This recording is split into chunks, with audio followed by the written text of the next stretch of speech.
Qu'est-ce que l'endométriose? Comment vivre avec l'endométriose au quotidien? Quels sont les traitements qui existent? Peut-on en guérir? Et quel est son impact sur l'infertilité? En plus de vous partager un récit poignant et personnel autour de cette maladie, c'est entre autres à ces questions que je vais essayer de répondre dans l'épisode du jour.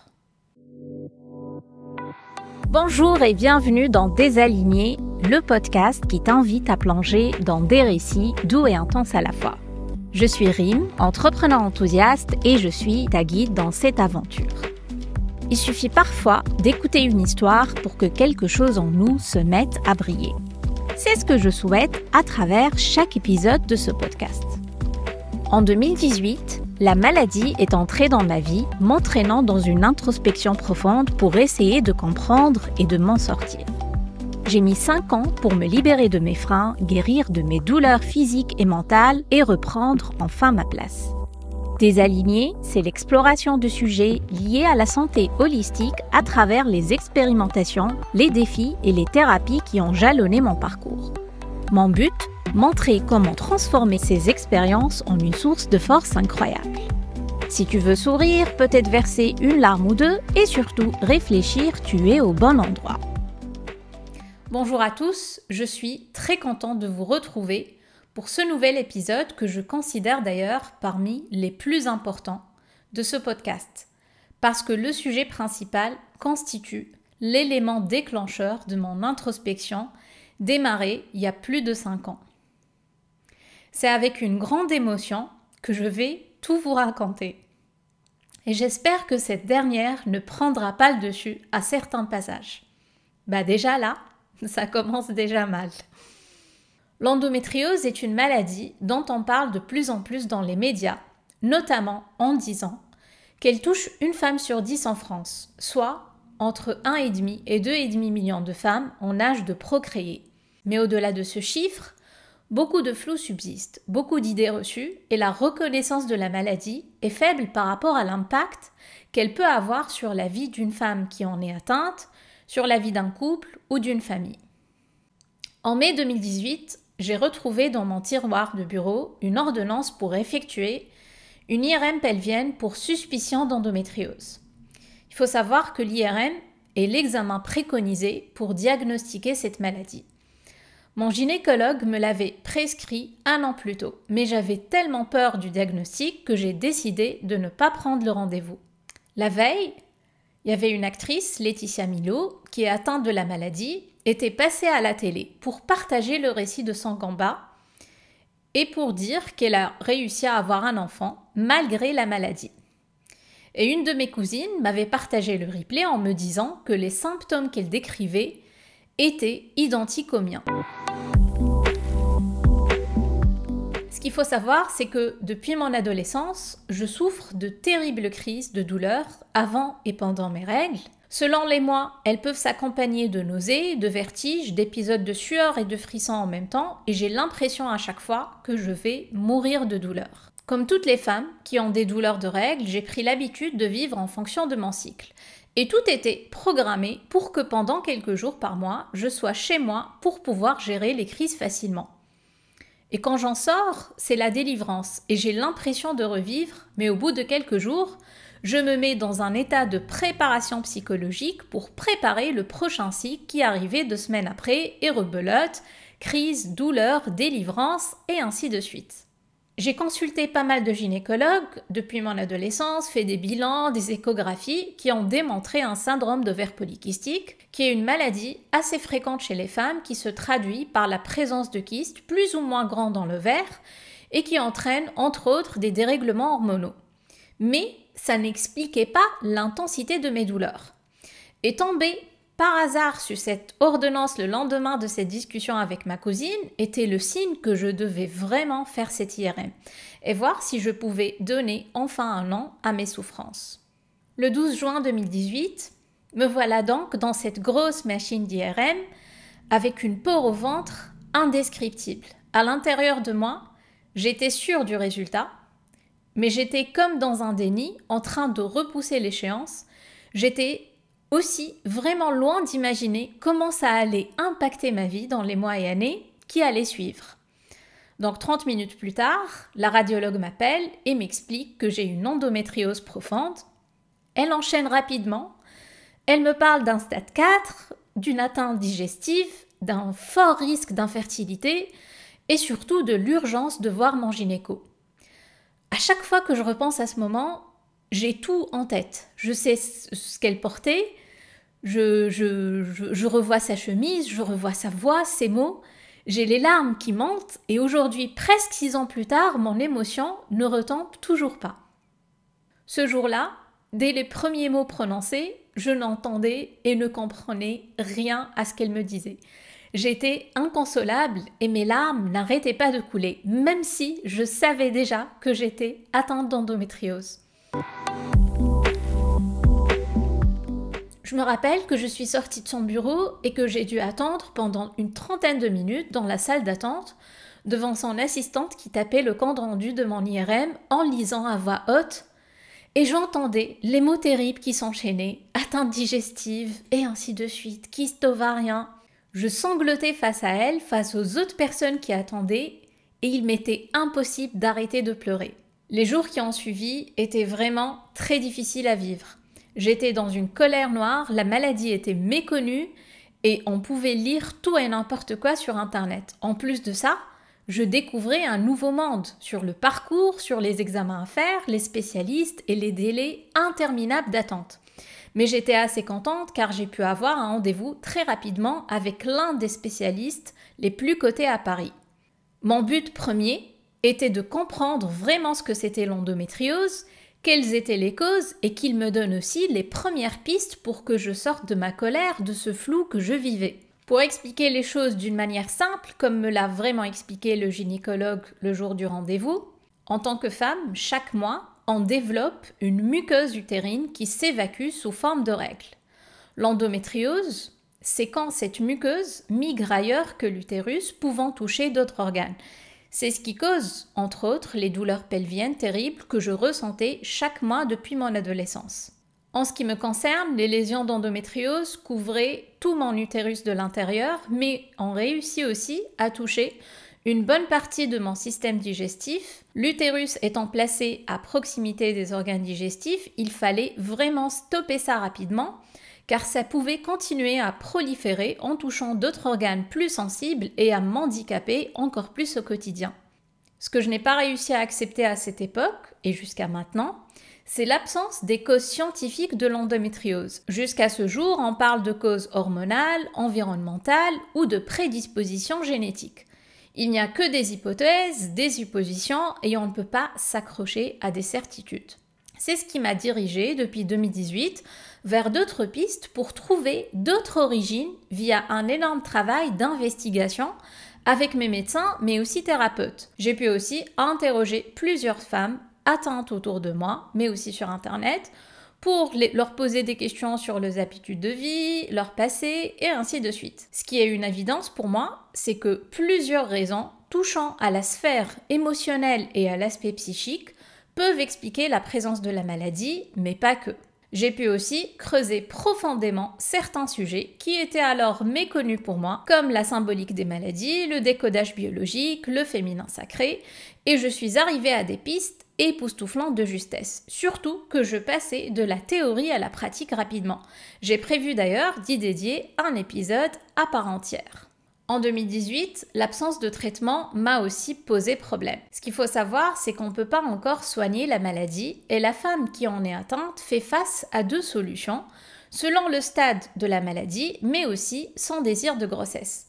La première solution consiste à arrêter les règles avec la prise d'une pilule contraceptive en continu, ce qui fait endormir l'endométriose sans forcément l'arrêter, donc on n'a plus de cycle, plus de lésions et donc plus de douleur. La deuxième consiste à subir une intervention chirurgicale pour venir raser les lésions endométriales et pouvoir tenter une grossesse derrière. Car ce qu'il faut savoir, c'est qu'en cas de fortes lésions utérines, l'utérus peut être tellement endommagé par les lésions qu'il n'y a aucune chance de la réussite d'une fécondation. C'est ce qui fait que l'endométriose est l'une des principales causes d'infertilité en France. On parle de 30 à 40% de femmes malades et infertiles, et d'un taux de fécondité par cycle qui tourne autour de 2 à 10% contre 25 à 30% pour les couples fertiles. Pour ma part, l'endométriose était à un stade très avancé et je n'avais pas trop de choix. J'ai dû donc prendre la pilule pour arrêter mes règles le plus tôt possible. Quand le gynéco m'avait proposé cette solution, j'avoue que j'avais pris ça comme une vraie libération parce qu'à cause des douleurs, j'ai toujours détesté mes règles. Et donc le 24 juillet 2018 était donc mon premier jour sous pilule. Je ne pouvais jamais oublier cette date car j'ai pris l'habitude de tout retenir malgré moi. En plus, je venais d'enterrer ma grand-mère en Tunisie, j'étais chez ma famille et j'ai vécu ce jour-là une de mes plus grosses crises d'endométriose et c'était d'ailleurs l'une de mes dernières crises. La pilule, je n'en étais pas vraiment convaincue à 100%, mais c'était l'unique moyen pour que la maladie ne gagne plus du terrain. Et celle que je prenais était surdosée et les effets secondaires n'ont pas tardé à apparaître malheureusement. J'ai gonflé de partout très rapidement, j'avais des migraines atroces qui duraient parfois jusqu'à 5 jours sans s'arrêter, il m'arrivait de dormir 15 heures d'affilée sans pouvoir sortir du lit. Je me rappelle vraiment très bien de ces terribles journées où j'allais me recoucher après le départ de mon compagnon au travail alors que j'ai dormi toute la nuit. Et cette période était d'ailleurs très difficile pour notre couple. Et pour ne pas qu'il se rende compte que j'ai dormi toute la journée, je mettais le réveil à 18h20, juste avant son retour. Je me changeais, je faisais semblant que tout allait bien parce qu'il avait du mal à comprendre pourquoi j'étais tout le temps fatiguée. On subissait la maladie tous les deux et je me sentais moi-même démunie et impuissante et incapable de lui expliquer mon état parce que moi-même je ne comprenais pas ce qui m'arrivait. Donc les premiers mois, je vivais en hibernation totale, sans lien social. Il faut savoir aussi que j'étais lancée à mon compte depuis juillet, mais je n'avais pas la force de travailler. Et très rapidement aussi, ce qui s'est passé, c'est que la pilule ne faisait plus effet, car mes règles revenaient et donc l'endométriose revenait, et il a fallu augmenter la dose au mois de novembre. Et là, j'ai pris 7 kilos en un mois. Entre fin 2018 et début 2019, je vivais au rythme d'un corps complètement éteint. Mais après, quand j'ai dépassé le choc des premiers mois, j'ai réussi à retrouver la raison et à creuser en moi pour essayer de trouver la réponse à la question. Pourquoi ça m'arrive ? Au départ, je me suis énormément documentée sur la maladie d'un point de vue scientifique. Je me suis intéressée à tout ce qui touche à l'appareil génital féminin et à l'appareil digestif.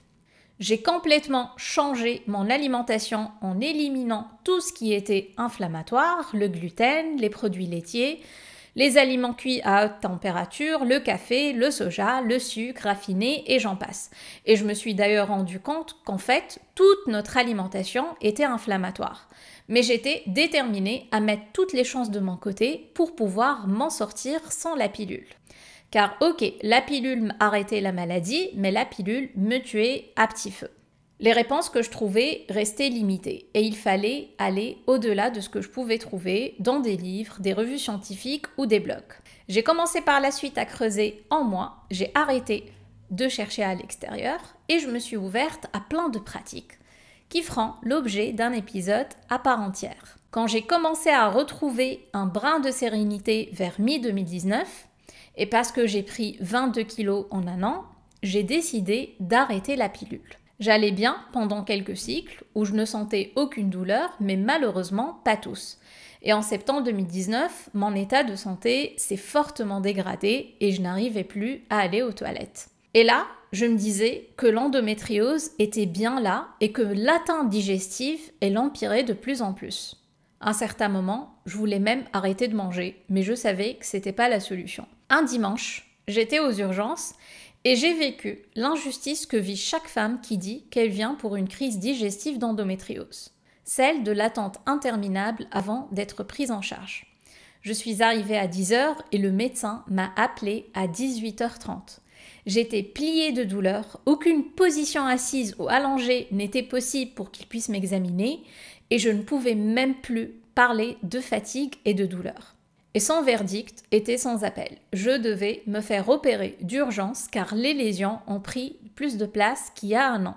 L'opération était programmée vite, soit un mois plus tard, le 28 octobre 2019. Le vite ici est vrai, car un mois d'attente à Paris est miraculeux, mais aussi sarcastique car ce mois était interminable. J'étais dopée de médicaments pour pouvoir attendre le jour de l'opération. Après, j'étais angoissée car c'était la première vraie chirurgie que je subissais de ma vie et qui avait un flou autour du résultat. On ne savait pas si le chirurgien allait pouvoir tout enlever et il y avait aussi un risque à ce que je me réveille avec une poche gastrique qu'on appelle stomie et que je vive avec pendant quelques mois le temps que mon système digestif cicatrise et que je fasse une autre chirurgie pour enlever la poche. Donc oui, j'étais impatiente avant d'aller au bloc, mais j'étais très tétanisée du résultat. Le 28 octobre 2019 a fini par arriver rapidement. Je me rappelle très bien comment à mon réveil, je voulais essayer de baisser la tête à tout prix pour voir si j'avais la fameuse poche, mais il m'était impossible de le faire à cause des douleurs. Les infirmières, bien sûr, ne disaient rien et les douleurs étaient tellement atroces au niveau de l'abdomen. J'étais incapable de bouger ne serait-ce qu'un doigt. Et je me souviens qu'à un certain moment, j'ouvre bien les yeux et je vois qu'il était 20h. Et je suis choquée parce que la dernière fois que j'avais les yeux ouverts, il était 14h30 et qu'on m'a dit que l'opération allait seulement durer 1h30. J'ai donc passé 5 heures au bloc et je suis choquée et impatiente qu'on me dise qu'est-ce qu'on m'a fait. Je me rappelle après que je retourne à la chambre, je retrouve ma mère qui est soulagée de me retrouver et que j'avais une espèce de bas de contention qui me coupe les mollets et je la supplie de toutes mes forces de me les enlever et impossible de le faire manuellement et je lui dis « Vas-y maman, vas-y fort, tu vas me les couper ». Et là je voulais pousser un cri de soulagement sauf que je pouvais pas parce que il y avait les cicatrices qui m'en empêchaient.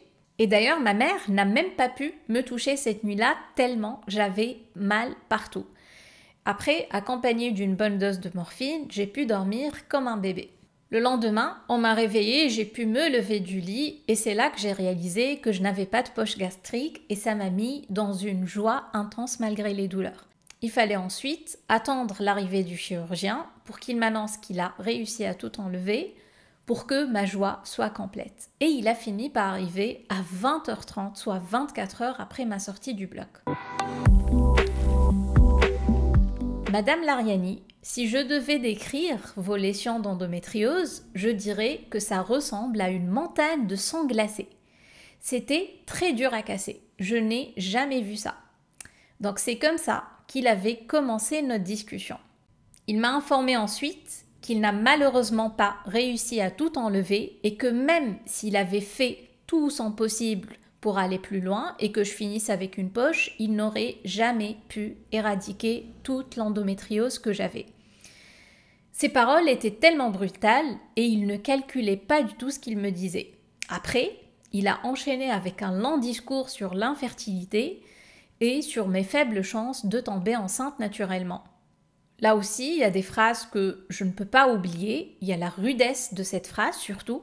Soit vous essayez de faire un bébé maintenant, soit vous reprenez la pilule, soit vous acceptez de cohabiter avec la maladie pendant quelques mois avant une autre intervention chirurgicale.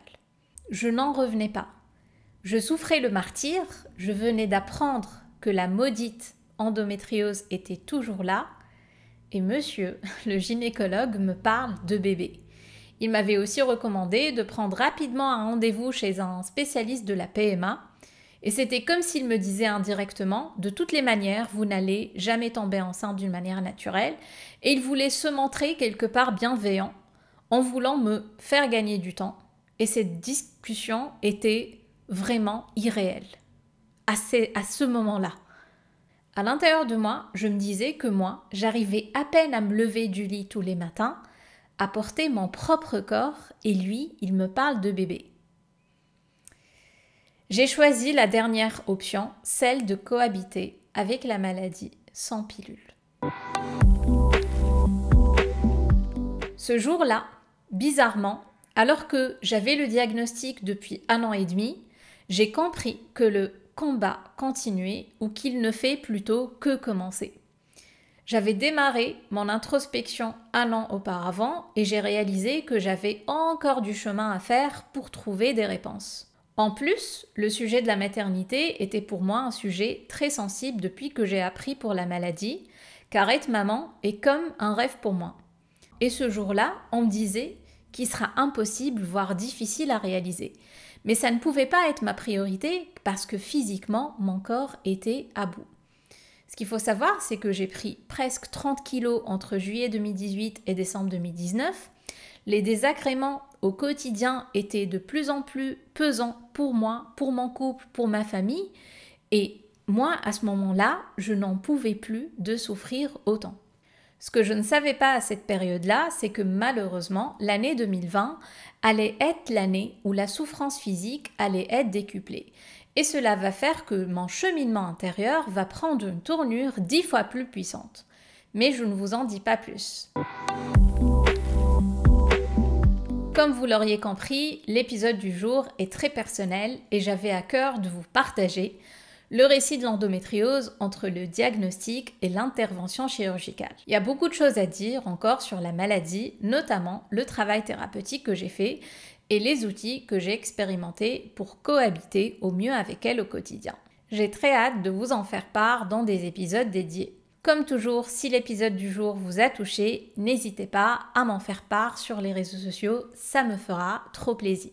Et je compte sur vous pour noter le podcast. Merci beaucoup et à très bientôt.